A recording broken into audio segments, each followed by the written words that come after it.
Hello, hello. Hey, good morning. Thank you for watching the replay. Ooh, I kind of blew in here on two wheels, as always. Let me just check and make sure this is going live in the group, and we give people a little bit of a minute to join me. If you are here, come ahead and say hello. Let me know where you are this morning and what you're doing.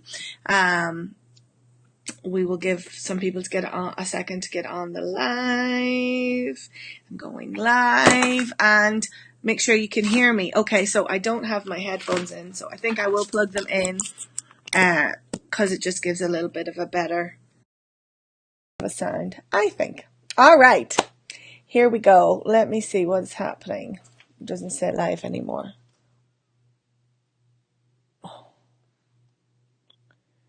What happened?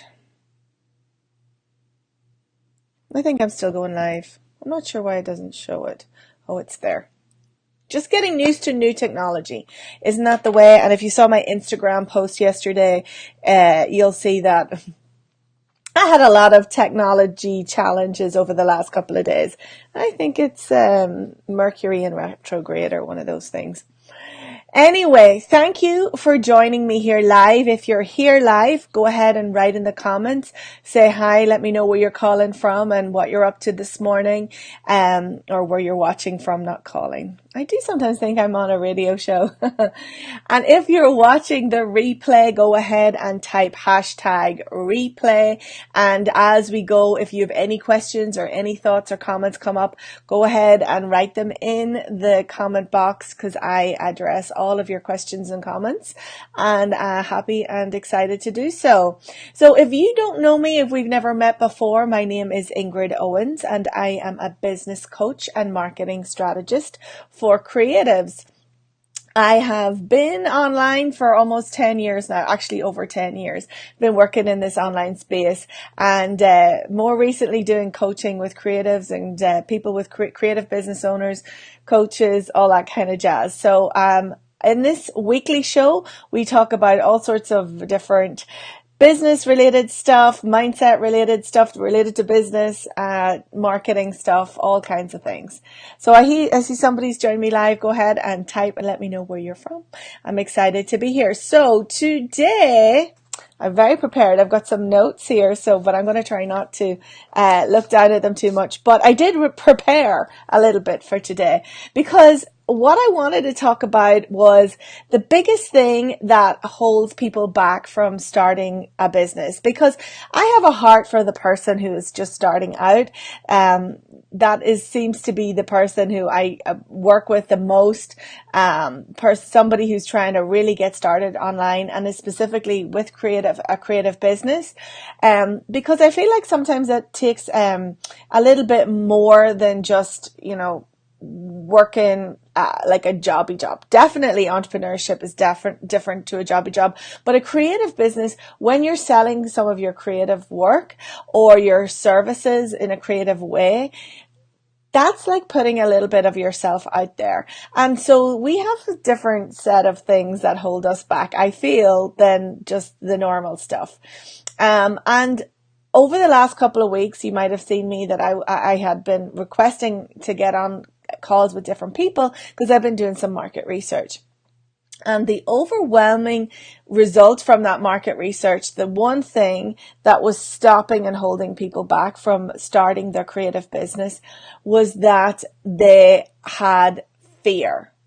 Now, fear shows itself in many ways, and the first way that it does is very sneaky, and it doesn't show itself at all, because the amount of people that first off told me it was fear that was holding them back from starting their business was, I think, probably maybe one person, and that person was pretty self-aware.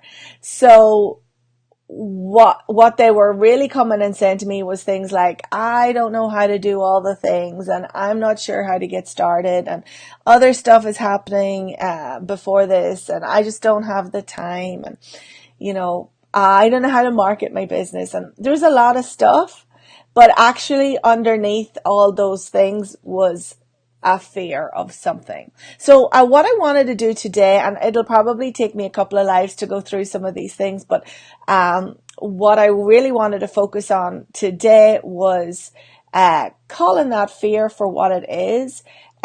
This is a kind of akin of strategy that we're using in another part of our life, that when something is facing you, the first thing that you have to do is call it out for what it is. So if you've ever experienced fear in your business or starting your business, I'd love if you'd share some of your comments in the comment section, or give me a hands up or an emoji and let me know. Because I really feel like, the first thing that we can deal with this is calling it out and calling out what it is. There's so many different fears that come up when you're starting a business, but what I want to tell you is that it's all okay. Hi, Rotimi. Thank you so much for joining me. It's so lovely to see you here. What I want to talk about is, first of all, why we fear things. And second of all, we'll talk about how we're going to deal with some of those fears. So first off, let me call it what it is. It's fear. Okay. Second off, it's okay, right? Because you're hardwired that way. That's kind of how our brains work. And we really have evolved into entrepreneurs. Entrepreneurs isn't something that we started off being, in the big span of life. I'm not just talking about in your own individual life, right? But being an entrepreneur isn't something that people normally did, because our brains have developed to keep us safe. Because back in the day, we could run the risk of, getting eaten by a saber-toothed tiger. I don't actually know if that's true, if that's the reality of that is true. But generally, back in the day, we were in tribes and we wanted to stay safe. And so this brain that has not developed since those days, right? Or it has developed, but it's a little bit more slowly than other parts of our brain, right? We've got the lizard brain, and that's kind of the brain that keeps us safe. It wants us to stay part of the tribe. It wants us to stay part of the group and the pack. And it doesn't want us to do things that are perceived as risky. We're not going to die from going on Facebook Live or from sharing our store to our Etsy link, or we're not going to die, right, from those things. We know that logically, but there's part of our brain that's still trying to keep us safe. And so it comes from a good place. The brain is trying to be a good thing. But we don't want to it doesn't want us to do things that are out of the norm. It doesn't want us to be rejected. These are really inbuilt psychological stuff that is happening. And as an entrepreneur and as somebody who starts a business, you kind of have to push against that. And in order to do that, it takes you to be mindful and to be aware, and then to actually overcome those things. So nobody's immune to this. We get it at every different level in your business. So whether you're just starting out or whether you've been in business for nearly 11 years, like myself, fear presents itself all of the time. There's a great book by Gay Hendricks. It's called The Big Leap. And I think it's in there. He talks about new level, new devil. And that is so true. But let's talk for a minute. If you're just starting out in your business, or you're not even at that stage where you're starting out, you're even just thinking about doing it. And all of the fears come into play. And so you're creating your stuff. People are telling you, oh, your pictures are really good. You should sell them. You should do this. You should do that. But all the time you're like, yeah, I must do that. But it doesn't happen because something's happening to stop you. And that fear is what it is. So what I wanted to talk about today, like I say, is these few different fears that there are. And we're going to deal with one in particular. So some of the things that you might have that are fears, some of the fears that we could have is, I wanted to go back here to my notes. Like I said, we don't want to do things that are too risky, because that would be like the fear of death. Right now, we're not, as a creative business owner, we're not like bungee jumping or ninja warrior stuff. We're not actually putting ourselves in actual something that could be a perceived or risky environment. But that's, again, remember, it's this lizard brain that we're talking about. We don't want to do things that are out of the norm. We don't want to be perceived as being different, because that can lead to the fear of rejection, right? And again, the primal brain, it wants us to keep part of our tribe. We don't want to get left out or getting left behind, right? So that's where that comes from. And we don't want to be rejected. And there's also other fears that come into play, which is the fear of success. That can also be like another thing that can separate us out from other people, because you could start thinking, well, what if this really takes off? And what if I'm really successful? And what if, this maybe makes my husband feel bad, or maybe makes my best friend feel bad? She's not as successful as me, so maybe I just need to keep where I'm at, right? So we don't want to, set ourselves apart. But really today, the fear that I want to talk about is something that is this one that gets nearly touted the most, which is the fear of failure. Like, what if I don't succeed? What if I am rubbish? What if everybody calls me out for being like no good? What if my art is no good? All of these voices that you hear in your head all the time, the ones that keep you stuck, those are what we can call as what is called the imposter syndrome, right? So this imposter syndrome is like, who am I to be doing what I am? Nobody ever said I was a good photographer, or maybe I'm not as good of a photographer as this person or that person. This is all the talk. This is not me talking. This is the talk that you hear, right? Like, who am I to have a creative business? Who am I to sell my sewing on Etsy? Who am I to, charge like this amount of money for my services, my creative services? As a photographer, we see that all the time. As a business owner, it presents itself not only in creative businesses, but in all sorts of businesses. So if you've had feelings like that, who am I to be doing what I'm doing? Let's think about how we can nip that in the bud, right? Because I'm all about nipping it in the bud, right? Because these fears are actually what's keeping you stuck. So we call it the imposter syndrome because pretty much we're thinking, I'm an imposter. I am not a business owner. I'm not a photographer. I'm not a maker or crafter. I'm not good enough to be selling my stuff, right? But the way that I approach this is kind of how I approach my whole philosophy around business. And if you've known me for a while, you know that I take a values-based approach. Now, your values are the things that are true to you. Your values are the things that you hold dearest and hold most tightly on. And the chances are, if you're a creative, want to be entrepreneur, that part of you, that creative part of you, is who you really are. Okay? That's the person who you are at your core. You can't help but create. Yesterday I posted on Instagram, like I was so challenged yesterday by technical stuff. I was doing a website add-on thing and it wouldn't work and it was driving me nuts, and truthfully I probably should have outsourced it, but I actually like that. I like to get in and get into the nitty-gritty of it all. And I was just so stressed by it. But anyway, I finished it. I did a networking call. I finished that. And my husband's like, what are you doing now? And I'm like, I'm going to do this puzzle. And so it's like, I can't keep away from doing a jigsaw puzzle, even though that might be seen as something that's even more like kind of like a messes with your brain. But that's kind of what I am. I just can't help. I have to be doing something, creating something. That's how I am. I'm a creative person. So if you are wired that way, then you have to honor that. And it's not an imposter to be that. It's an imposter to not be that, right? If you know who you are at your core, if you know who your values are, and then we can say, okay, well, I'm good enough. I'm a creative, but who am I to be an entrepreneur, right?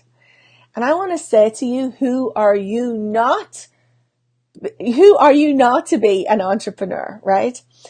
One of my favorite quotes by Marianne Williamson is a big long quote. I can't even remember the whole thing, but I will post it in this group or this page, right? And it's like, who are you not to be? God made you to be the person who you are. And one of the things that keeps me going, especially as a coach, is, and this is something I've shared with my husband a lot, because he's a teacher and he's a special needs teacher, and he has tough kids sometimes, you know, and at the beginning of the school year, we're always talking about, you know, challenging kids are coming in and who am I going to have and what are they going to be like. And we talked about it, and I was like, a coach reminded me one time of, like, somewhere out there, somebody is searching for you. Somebody out there is searching and praying, in the case of my husband, for a teacher to provide their child with all of the help that they can possibly get, and the right teacher.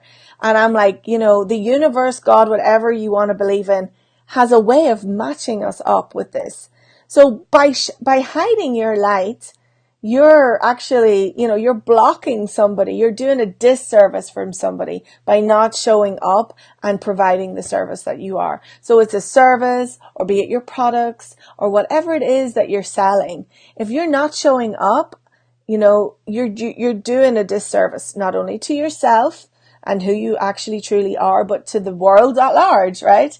And it's a big world out there. So, like, I really love that, and he finds that really good and really helpful when he's having a challenging time.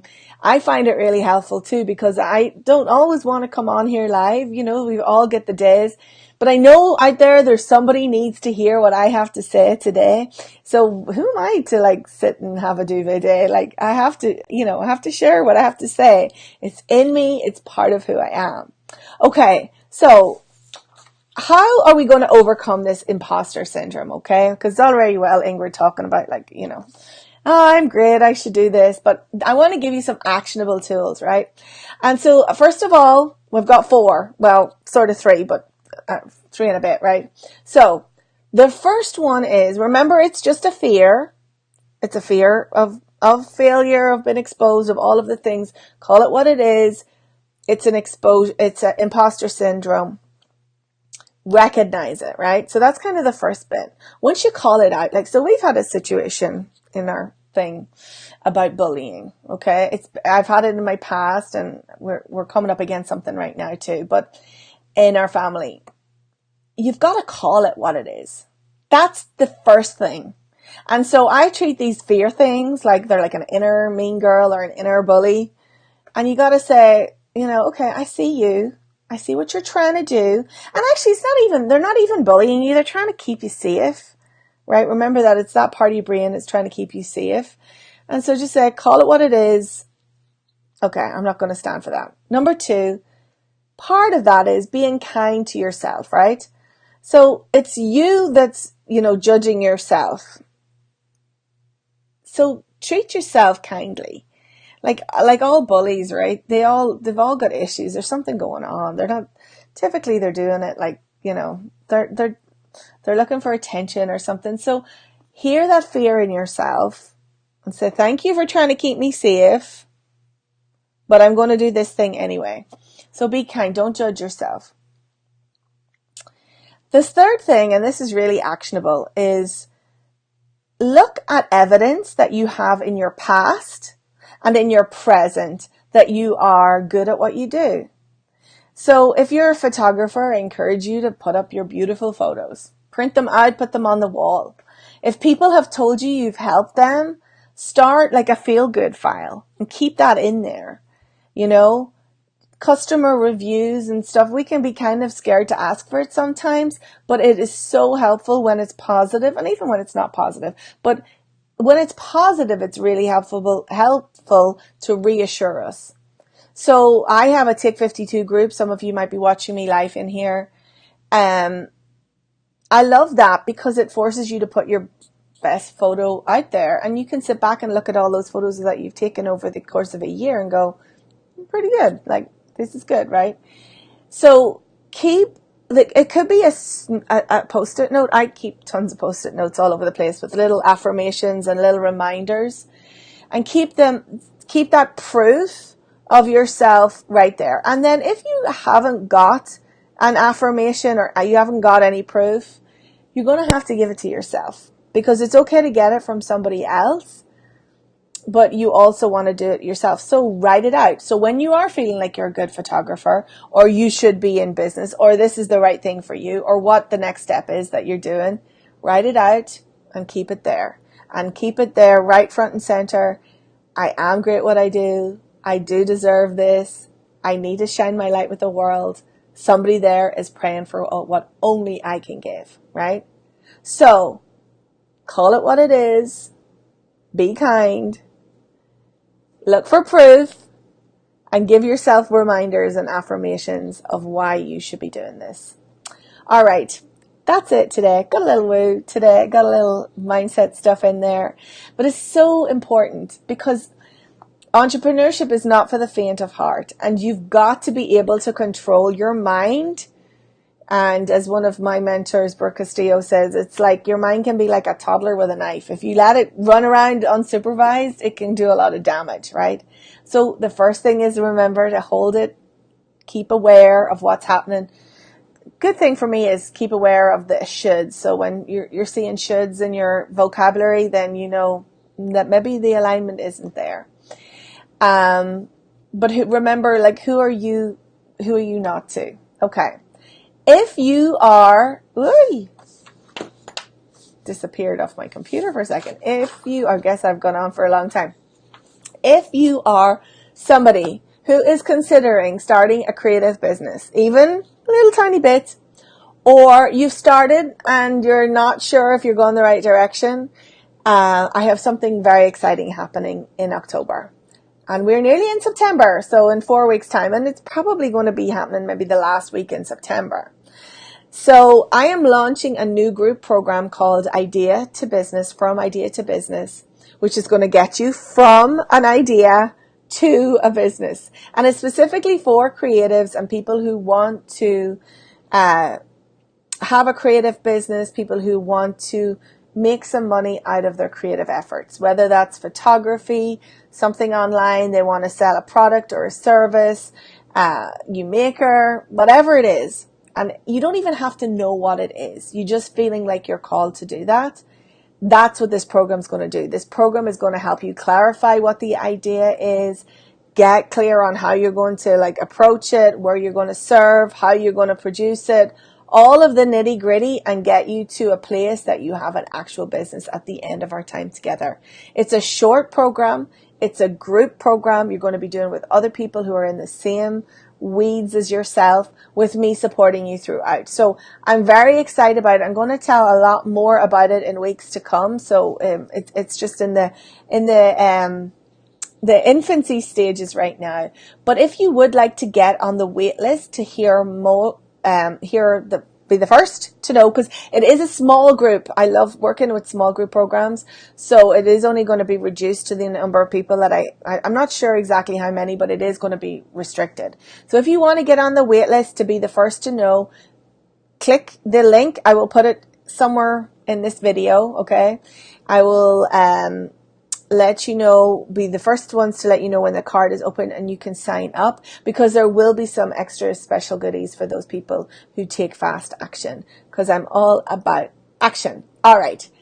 This has been a longer than I had planned live, but I thank you very much for joining me. If you're watching me on the replay, Ingrid Owens here. I am so grateful for you for being and joining me live. Would love to see you in my new group program, just sign up for the waitlist. There's no pressure. We can always have a call to talk about if it's the right fit for you as well. Have an amazing week, and I will see you next week.